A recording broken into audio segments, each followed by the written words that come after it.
प्रस्तावित graphite mining block के जन टेंडर हो गलान बोली सुनवा लगी मिलूचे सेटा पूरापूरी भाव में असंवैधानिक बेआईन है।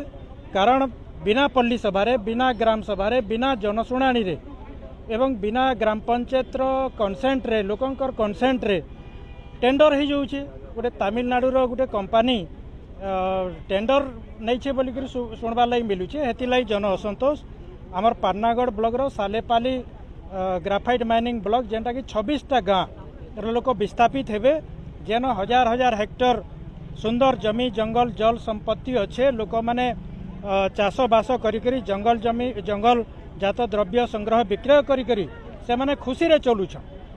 सरकार आहुरी खाली जलसेचन सुविधा करबार कथा एवं बेकारी समस्या दूरीकरण लगी है। जेहेतु आमर इन बेस्ट क्वालिटी कॉटन बाहरुचे इंटीग्रेटेड कॉटन टेक्सटाइल मिल करबार कथा।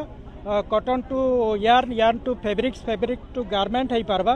लक्ष लक्ष युवक युवती निजुक्ति पाई पारबे एवं एग्रो बेस्ड इंडस्ट्री माने करबार कथा सेटा नि करी इन खनि खादान करुछन एवं 26टा 30टा गाँ विस्थापित हेबे इटा के आमे संपूर्ण भाव में विरोध करुछुं। एवं ये सरकार जेन सरकार ओडिशा सरकार देइथौ कि भारत सरकार टेंडर करिथौ तुरंत ये टेंडर के बातिल करुन कैंसल करुन निहले भयावह जन आंदोलन हबा एवं जेन जन असंतोष जन इनडिसिप्लिन हबा कि लॉ एंड ऑर्डर सिचुएशन हबा से लगी सरकार दायी है। सरकार प्रकृति में जन विरोधी इटा अगणतांत्रिक एवं लोक विरोधी कार्यक्रम करुछन जन विरोधी कार्यक्रम करुछन।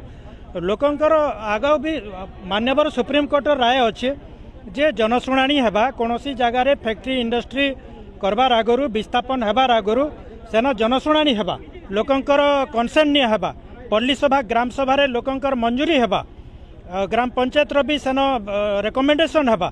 ये सब किछि के नि मानी करी सुप्रीम कोर्ट रो जजमेंट के व्योलेट करी करी गोटे सरकार टेंडर करि देबाटा इडा संपूर्ण भाव में असंवैधानिक एवं अगणतांत्रिक एवं बेआईन कार्य।